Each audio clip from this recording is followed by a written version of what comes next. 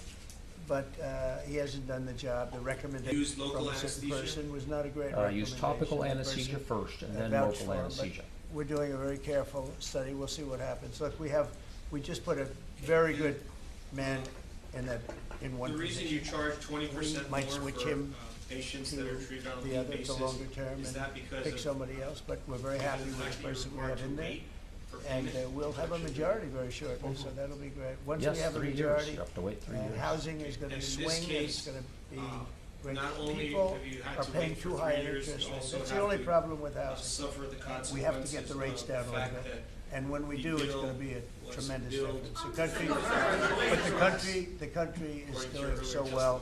testimony. It sort Times of, two, right? it sort of blows through the fact that we have a man who's too late and not doing a Earlier, very you good job. testified Who's that in your blue? bills of 2,500 should have been billed at 6,500, is that correct? That's correct. That's my fault, that's my. And if, the When you say procedure's gonna carry, I be assume done you're talking about carry. again, or this time, the What same we're talking procedure was done, it wouldn't be In other words, 6,500. carry a gun. 9,500? Is that right? Would you like to carry a gun? I would like to, yes, sir. You'd feel a hell of a lot better, right? I absolutely. I agree with you 100%, okay? At this But I'll point, tell you, Ms. within Ellis owes you another couple of weeks, $17,500 it's hard to believe for what's the been 2 accomplished surgeries in and the 12 office days, visits that but she within had with another you couple and all of the weeks, you won't have to carry. reports that you've created. You're not going to have to carry. You're going to be I safe. believe so, yes. People are safe now. The turn has gone fast. I knew it was going to go fast, but this turn has gone really fast. And within a month or two, this is going to be one of the safest places in the country. I have no doubt about it. And we'll do an extension. We'll work with Congress, or I could declare an emergency, but I don't think that's going to be necessary. We'll work with Congress. We're going to be working with Congress. I spoke with our great speaker, and I will be speaking to John Thune, and we're getting tremendous support from Congress, especially maybe here. Everybody wants to see our capital be great. Could say be great again. You know, it's such a beautiful place, but if you have crime, nothing looks beautiful. So, but you won't need to carry a gun, but if you do, Well, I would like to It's gonna be have your the choice. option, just in case. well, a lot of Sir, people feel that. Also in other blue cities, you've got Karen Bass in Los Angeles, Brandon Johnson in Chicago. It seems to be very popular here, the fact that people can walk around, go to restaurants, shop, not Yeah. have to worry about their safety. If blue city mayors oppose those efforts in their cities, do you anticipate that Democrat voters are gonna take it out on them at the I think so. I think that crime is going to be a big thing. And we are the party, the Republicans are the party that wants to stop crime. We're against crime. The Democrats like crime. I don't know why. I mean, we talk about common sense. I think I got elected on talking about common sense. The border, we have to have a wall. We don't want transgender for everybody. We don't, as I said before, we don't want to have men playing in women's sports. I mean, you see the difference. Weightlifting. Take a look at weightlifting. Take a look at long distance running, where a runner came in 5 hours and 14 minutes ahead of another runner, both champions. One male, one female. It's not fair. It's demeaning to women. It's so bad. But they have another one, and I think this is the beauty of them all. Crime. They're against crime prevention. You can't do that. You can't do that. And I think to myself, I say, is there some game? You know, they're smart people. Is there anybody that could cheat like that in elections is smart, okay? And there's never been in history anybody that could cheat like that. They're smart. They're brilliant in many ways. I say, is there some trick to this? When they say, Trump is in Washington, D.C., stopping crime. He's a dictator. And people are being mugged like your brilliant associate here. I don't know how you're alive. I mean, based on that story, you got very lucky. He didn't just go, all he had to do is this, right? And, you know, it's pretty amazing. So we have something. I think we have two things. I think what Bobby was talking about with respect to drug prices is unbeatable. Nobody else could have done it but us. And I think that crime. I think crime will be the big subject of the midterms and will be the big subject of the next election. Think of it. They are, instead of saying, Trump's right about crime, it's really bad in Chicago. You have a guy in Illinois, the governor of Illinois, saying that crime has been much better in Chicago recently, and Trump is a dictator. And most people say, if you call him a dictator, that if he stops crime, he can be whatever he wants. I'm not a dictator, by the way, but he can be whatever he wants. I think it's going to be a big subject for the midterms, and I think the Republicans are going to do really well. Sure. They called it a trap. This Democrat consultant, they said, he's put him in a trap again.